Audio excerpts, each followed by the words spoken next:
오늘 우리에게 주실 하나님의 말씀은 디모데전서 2장 5절 한 절 말씀입니다. 디모데전서 2장 5절, 제가 가진 신약 성경 337페이지 어간에 있습니다. 디모데전서 2장 5절 말씀을 우리 다 같이 한 목소리로 합독하도록 하겠습니다. 시작. 하나님은 한 분이시요 또 하나님과 사람 사이의 중보자도 한 분이시니 곧 사람이신 그리스도 예수라. 아멘. 할렐루야. 오늘도 현장 예배에 나오신 우리 성도님들 주님의 이름으로 축복하고, 또 영상 예배로 또 하나님 앞에 나오고 있는 또 우리 성도님들도 동일하게 또 하나님의 크신 은혜가 임하기를 바랍니다. 자, 우리 같이 한번, 우리 조금 거리가 있지만 또 우리 두평강의 은혜로 같이 한번 인사하기를 원합니다. 두평강 하세요. 같이 인사드리겠습니다. 시작. 두평강 하세요. 두평강 하세요. 그리고 오늘 말씀을 기억하자는 의미로 여러분들 예수님께 위로받을 수 있습니다 라고 한번 인사합시다. 시작. 예수님께 위로받을 수 있습니다. 아멘. 오늘도 우리 예배 가운데 오셔서 또 하나님의 말씀을 통해서 은혜 받고자 하는 우리 성도님들을 축복합니다. 우리나라에 참 많은 종교가 있죠. 이 종교가 너무 많더라고요. 제가 우리나라의 종교가 얼마나 많은지 한번 인터넷으로 검색도 해보았습니다. 진짜 종교가 너무 많더라고요. 어떤 모 대학에서 또 이런 부분들을 조사한 이런 결과를 보면 약 500여 개 넘게 또 이렇게 종교가 있는데, 또 너무 작은 종교까지는 안 했지만 조금 규모가 있는 종교로 이렇게 파악을 해보니까 한 500여 개 정도 넘는 많은 종교가 있다라고 합니다. 특히 1860년에 이후에 이 동학이 생겨나면서 또 많은 이 분파가 생겨나고 기하급수적으로 이 종교가 많이 이렇게 늘어났다고 합니다. 1860년대 이후에 생겨난 종교를 뭐라고 하냐면 신흥 종교라고 이렇게 얘기를 하더라고요. 신흥 종교는 그 당시에 이런 민족 종교의 성격을 가지고 있어가지고 시대적인 상황들을 또 이렇게 반영해가지고 종교가 많이 이렇게 생성되었다고 합니다. 여러분들 대표적으로 아는 천도교, 원불교, 대종교 이런 게 있다고 하더라고요. 그리고 또 일제 시대를 거치면서 그 일본화된 종교가 또 이렇게 많이 유입됐는데, 저는 이번에 이걸 또 말씀을 준비하면서 이제 알게 되었습니다. 여러분 잘 아는 남녀 호랑개교 아시죠? 어른들은, 할머니들은 얘기할 때 호랭교 이라더라고요. 남녀 호랭교, 이게 일본에서 온 그 불교의 계통이라고 하더라고요. 근데 이게 우리나라에도 좀 많이 확산되어 있지만 일본 쪽에는 이게 큰 종교로 자리 잡고 있다라고 합니다. 그래서 계속적인 이 시대적인 상황 가운데 종교가 또 시대적인 상황을 반영하면서 점점 이 신흥 종교들이 많이 생겨났다고 합니다.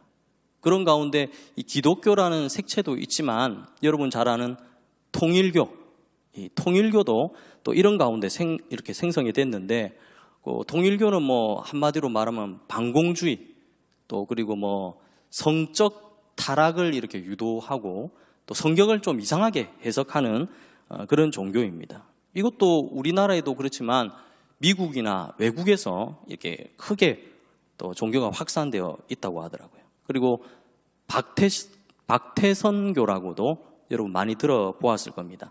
신앙촌 해가지고, 또 이것도 종말론, 또 영생불사 이래가지고 종교가 많이 생겨났다고 합니다.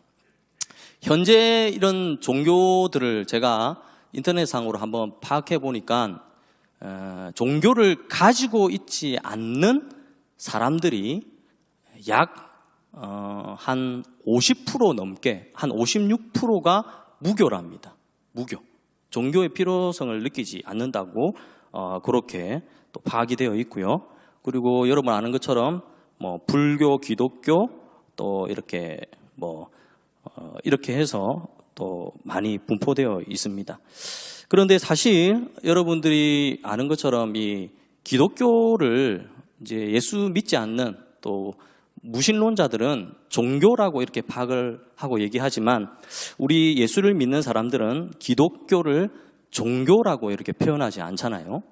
기독교를 생명이라고 우리는 얘기하고 있습니다. 기독교는 생명입니다. 여러분 믿으시죠?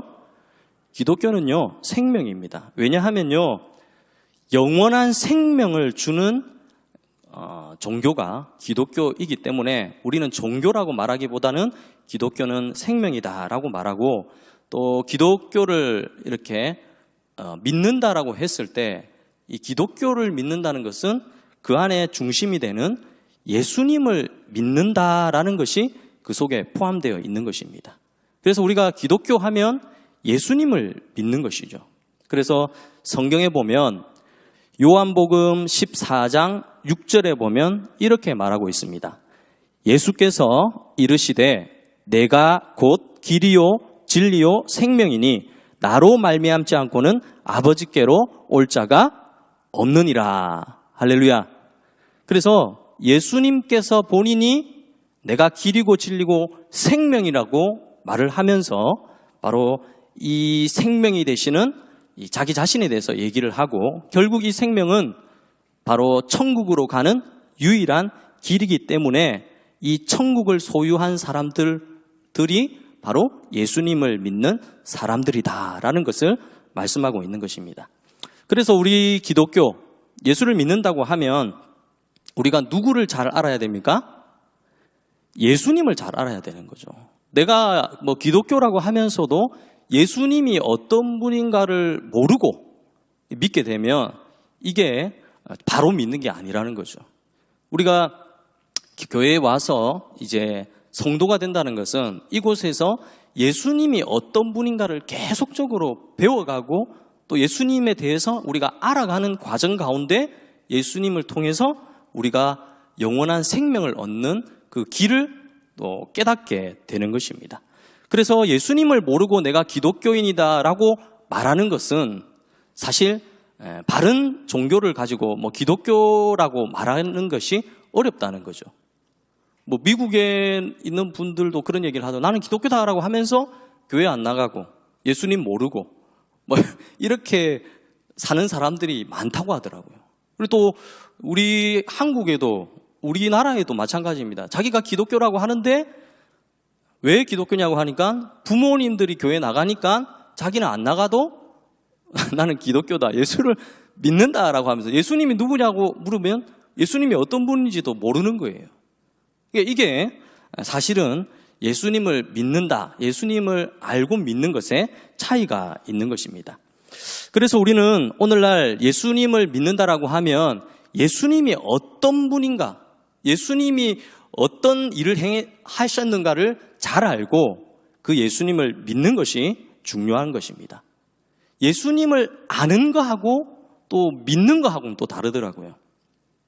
요즘에는 모르겠습니다. 옛날에 돌 김용옥 씨, 그 사람이 예수님은 안 믿어요. 그런데 이 기독교에 대한, 예수님에 대한 지식이 해박하더라고요. 근데 그래가지고 인터넷상이나 이런 데 보면 로마서 강해 이래가지고 본인이 그걸 또 이렇게 설교가 아니죠. 이런 지식들을 전하는 것들을 보았습니다. 그런데 그것은 예수님을 아는 것이지 믿는 것은 아닙니다. 그래서 우리가 신앙 고백을 해서 세례를 받을 때 예수님을 믿습니다라고 하고 고백하는 것은 내가 아는 그 예수님을 내가 믿고 의지하며 살겠다는 고백이고, 예수님을 안다는 것은 믿는 것과 차이가 있는 것입니다. 그래서 우리는 예수님에 대해서 잘 알고 또 예수님을 잘 믿고 잘 전하는 우리 성도님들이 되어야 되는 것입니다. 우리가 어떤 사람을 이렇게 만나서 그 사람에 대해서 알 수 있는 방법이 뭡니까? 자기 자신이 어떤 사람인지를 소개하거나 아니면 주변에 있는 사람이 저 사람이 어떤 사람인지를 말하는 것이잖아요. 저희 집의 막내가 지금은 초등학교 3학년인데 2년 전인가 그 초등학교 입학을 할 때 집에서 막 연습을 하더라고요. 막 저는 뭐 초등학교 1학년이고 뭐 음식은 김치찌개를 좋아하고 막 이걸 집에서 막 연습을 하더라고요. 나중에 학교 가서 자기가 누구인지, 이름은 무엇이고 좋아하는 것은 무엇이고 좋아하는 운동은 무엇이고 해서 자기를 이렇게 알리더라고요. 그리고 그 친구에 대해서 또 누가 물어보면 이 얘기를 들은 주위에 있는 친구들이 제 이름은 뭐 강충만이야, 쟤는 운동을 잘해 하면서 그 사람에 대해서 이렇게 알아가는 것입니다. 마찬가지로 우리가 예수님에 대한 부분도 마찬가지입니다. 예수님이 어떤 분인가를 아는 만큼 우리는 예수님을 따를 수 있고 믿을 수 있고 섬길 수가 있는 것입니다. 그래서 우리가 하나님의 말씀을 들을 때 예수님을 아는 만큼 믿음이 성장한다는 그런 말도 하는 것입니다.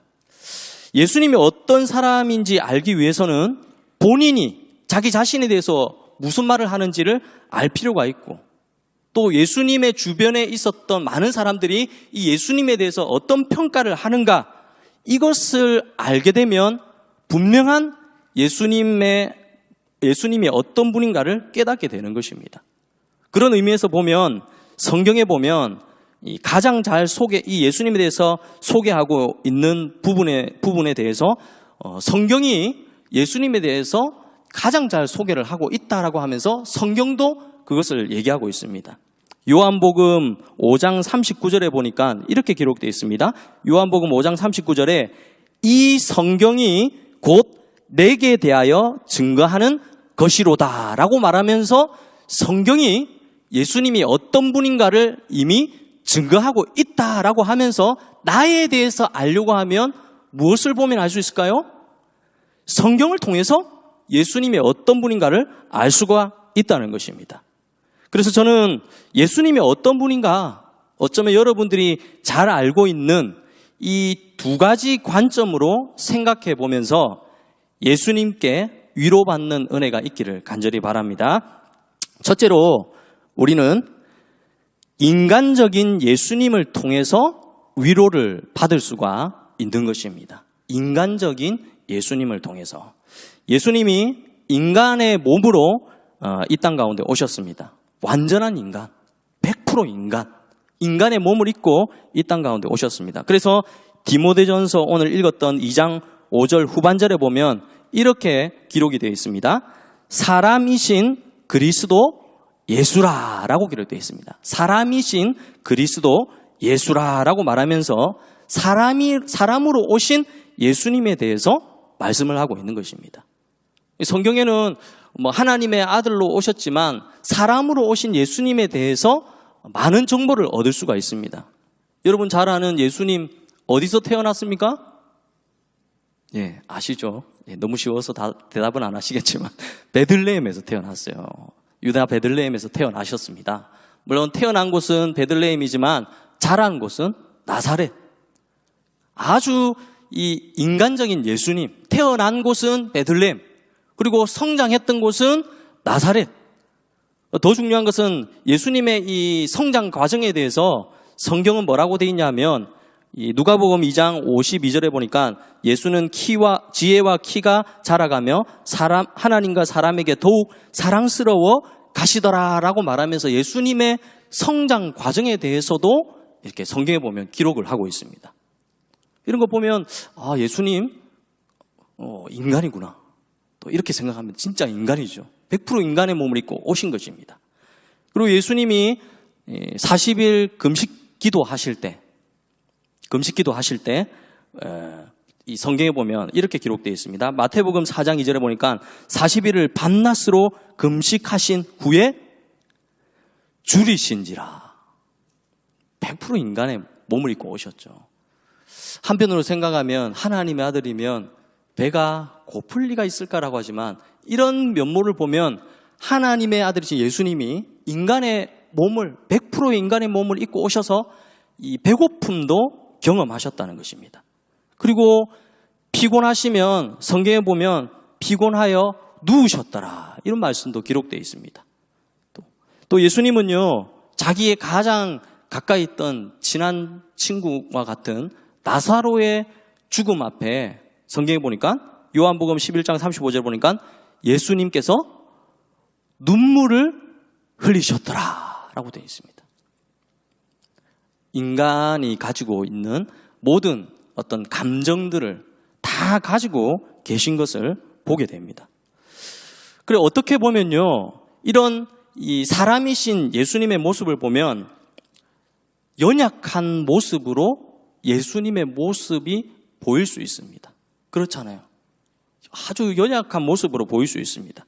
그래서 한편으로 생각하면 우리가 예수님께 기도하고 위로받기를 원하는데 이렇게 나약한 예수님을 보면서 내가 기도하고 위로받을 수 있을까라는 생각도 한편으로 할 수 있습니다. 그렇잖아요. 너무 연약해 보이니까. 그런데 사랑하는 성도님들, 이 땅에 한 사람의 연약한 인간으로 오신 예수님이 우리와 같은 삶을 사셨다는 것이 오늘 예수님께 위로받을 수 있는 큰 이유가 될 수 있다는 것을 여러분 꼭 믿으시기를 간절히 바랍니다. 잘 생각해 보세요. 잘 생각해 보세요. 예수님이 인간의 몸으로 오셔서 그렇게 사셨기 때문에 누구보다도 예수님은 우리의 사정과 형편을 잘 아실까요? 모를까요? 너무나 잘 아시죠. 모든 것을 다 경험하셨기 때문에 예수님은 누구보다도 우리의 마음과 생각과 환경과 여건을 이해하고 또 그리고 그것에 대해서 공감해 줄 수 있는 분이라는 것을 우리가 깨달을 수가 있는 것입니다.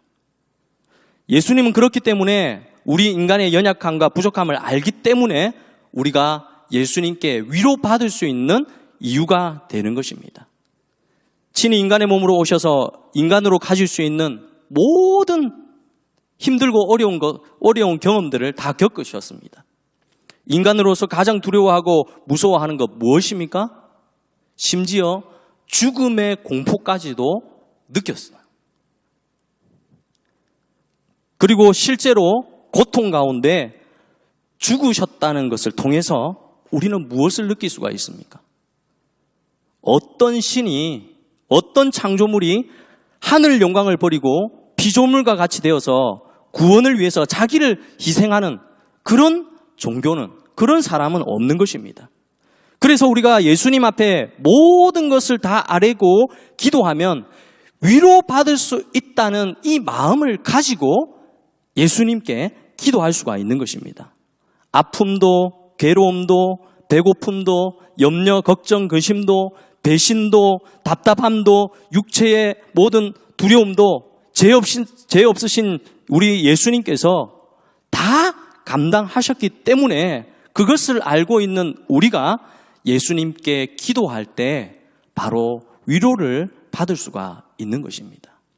여러분, 이런 얘기도 있잖아요. 과부의 마음을 누가 잘 압니까? 과부가 안다고 말합니다. 그리고 대학에 떨어진 재수생의 마음을 누가 잘 압니까? 재수생이 더 잘 알죠. 재수생으로 위로가 안 되면 주변에 사수한 학생 데리고 와서 네 마음 안다 하면 막 그냥 그 자리에서 눈물이 납니다. 왜냐하면 내가 다 너보다 더 많은 것을 경험했기 때문에 그 말 한마디가 위로가 되는 것입니다. 오늘 우리도 마찬가지예요. 예수님께 우리가 위로받기를 원하고 기도할 때 바로 예수님이 우리의 모든 상황과 형편을 다 경험하셨기 때문에 누구보다도 예수님께서 우리에게 네 마음을 다 안다라고 하면 그것이 위로가 되는 것입니다.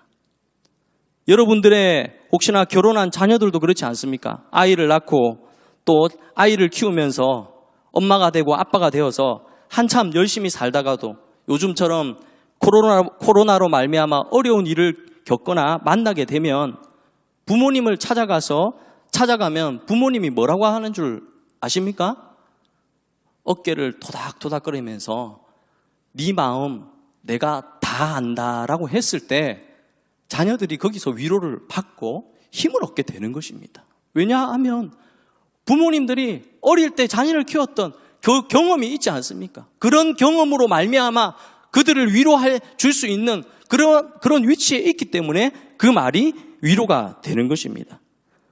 우리가 믿고 있는 예수님은 한 인간으로 오셔서 결국 우리가 기도하고 의지하고 위로받을 수 있는 대상이기 때문에 우리는 힘들고 어려워도 예수님 앞에 나와서 예수님을 통하여 우리가 위로를 얻게 되는 것입니다. 여러분, 예수님께 아뢰고 기도하면 어떤 마음이 들까요? 저는 그런 생각이 듭니다. 막 힘들고 어려울 때 예수님 막 이렇게 부르짖고 기도하다 보면 어느 순간에 그냥 마음 가운데 그런 생각이 딱 들더라고요. 예수님이 우리를 향해서 그냥 마음 가운데 네 마음을 내가 안다라는 그런 메시지를 이렇게 기도하면서 참 자주 많이 듣는 것 같습니다. 그렇게 말을 해 주실 때 우리는 위로를 얻고 다시 일어나서 또 힘을 낼 수 있는 어떤 에너지를 얻게 되는 것입니다.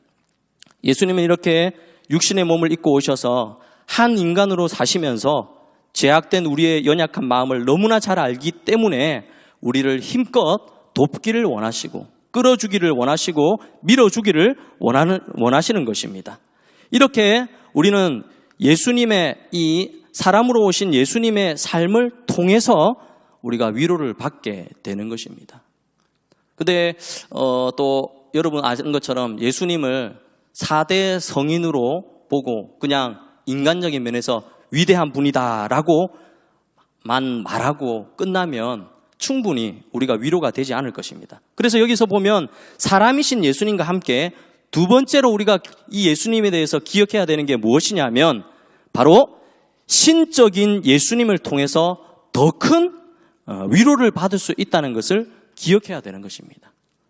100% 사람으로 오신 예수님, 그리고 이제는 100% 하나님이신 예수님에 대해서 우리가 예수님을 알 때 우리가 큰 위로를 받게 되는 것입니다. 예수님은요, 인간의 몸으로 오셨지만 완전한 하나님이십니다.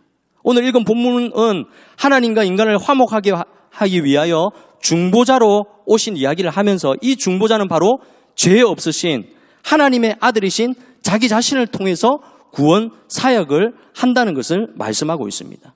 예수님은 처음부터 본인의 입으로 본인에 대해서 소개할 때 뭐라고 소개했냐 하면 요한복음 10장 30절에 예수님에 대해서 이렇게 얘기를 합니다. 나와 아버지는 하나이니라 라고 말씀합니다. 나와 아버지는 하나이다. 하나님 자신이라는 것입니다. 그러니 어떻게 생각하면 이 말이 그 당시에 유대인들에게는 매우 건방진 모습으로 보였을 수도 있습니다. 좀 독선적인 모습으로 보였을 수도 있습니다. 왜냐하면 그 당시에 메시아 구원자를 기다리는 사람들이 자신이 믿고 따르는 분이 인간의 연약한 몸으로 이 땅 가운데 오실 것이라고 전혀 그런 생각을 하지 않고 있었습니다. 그래서 메시아를 기다리는 사람들에게 이 위로가 되는 강한 메시지는 무엇이냐 하면 바로 이 예수님이 연약한 인간으로 오는 것이 아니라 아주 강력한 힘을 가진 메시아로 이 땅 가운데 오기를 바라고 있었던 것입니다. 그 당시에 로마의 압제 가운데 살던 그들이 이 로마의 이 세력들을 물리칠 수 있는 세상적인 강한 힘을 가진 어떤 구원자 메시아가 오기를 기대하고 있었기 때문에 연약한 인간의 몸으로 이 땅 가운데 오신 이 예수님을 구원자 메시아로 받아들이기가 어려웠고 심지어 오늘 예수님이 말했던 것처럼 하나님의 아들로 받아들일 수가 없었던 것입니다. 그런데 오늘날에도 이 4대 성인 중에 한 사람을 말하면서 예수님도 그 속에 한 사람으로 보는 것은 바로 예수님이 하나님의 아들이라는 것을 믿지 않기 때문에 이런 얘기를 하게 되는 것입니다. 하지만 여러분들이 잘 아는 이 4대 성인이라는 사람들은요, 보기 좋았고 또 좋은 일을 많이 했다고 했지만 그들은 다 한 세대를 거치면서 죽고 다 없어졌습니다. 여러분 요즘에 지금은 좀 그렇지만 요즘에 테스 형이라는 거 아시죠? 나훈아가 불렀다고 해가지고 막 길거리를 다니다 보면 누구나 꼬마들도 막 세상이 왜 이래 이러면서 이렇게 가사들을 이렇게 듣게 됩니다. 근데 제가 얼마 전에 그 가사를 듣다 보니까 이런 내용이 있더라고요. 소크라테스에게 물어보라고 하면서 먼저 가본 저 세상이 어떤가요? 가보니까 천국은 있던가요? 하면서 이런 내용으로 질문을 하던데, 여러분, 소크라테스는 대답할 수 없습니다. 죽고 없기 때문에. 하지만 이 질문에 대해서 우리 예수님은 확실하게 우리에게 해답을 주시는 것입니다. 하나님의 아들이시기 때문에 천국에 대해서 우리에게 확실한 해답을 주시는 것입니다. 본인의 말도 중요하지만 예수님과 함께 있던 제자들도 예수님이 하셨던 그 얘기를 동일하게 했습니다. 사복음서에 보면 예수님을 따르던 많은 제자들도 그 예수님에 대해서 평가할 때 결국에는 진실로 하나님의 아들이다라는 것을 그들의 입으로 표현하고 또 인정했던 것을 보게 됩니다. 예수님이 십자가에 달려 죽으실 때 성경에 보니까 백부장과 거기 있던 사람들이 이렇게 얘기합니다. 마태복음 27장 54절에 보니까 백부장과 및 함께 예수를 지키던 자들이 지진과 그 일어난 일들을 보고 심히 두려워하여 이르되 이는 진실로 하나님의 아들이었도다 하더라. 할렐루야. 그들의 입으로 예수님을 만나서 예수님을 지켜본 그 사람들이 그는 진실로 하나님의 아들이라는 것을 인정하게 되었다는 것입니다. 이것을 통해서 예수님은요, 연약한 인간이지만 또한 신적인 바로 능력을, 전지전능한 능력을 갖춘 하나님의 아들이라는 것을 동시에 믿게 되었던 것입니다. 그냥 그렇게 그냥 믿는 게 아니라 예수님이 연약한 인간의 몸을 가지고 있지만 예수님을 통해서 온갖 표적과 기적을 본 그들이 심지어 죽은 자를 살리는 그런 예수님의 능력을 보면서 그들이 깨달았던 것은 연약한 인간이지만 또한 동시에 하나님의 아들이신 전지전능하신 바로 예수님이라는 것을 깨닫게 되면서 예수님을 믿게 되고 예수님을 메시아로 인정하게 되었던 것입니다. 한 번은 예수님이 제자들에게 이렇게 질문을 합니다. 사람들이 나를 누구라 하느냐라고 물었습니다. 제자들이 들은 대로 여러 가지 선지자입니다. 여러 가지 얘기를 하였지만 베드로가 너무나 중요한 말을 하게 됩니다. 마태복음 16장 16절에 보니까 이렇게 말합니다.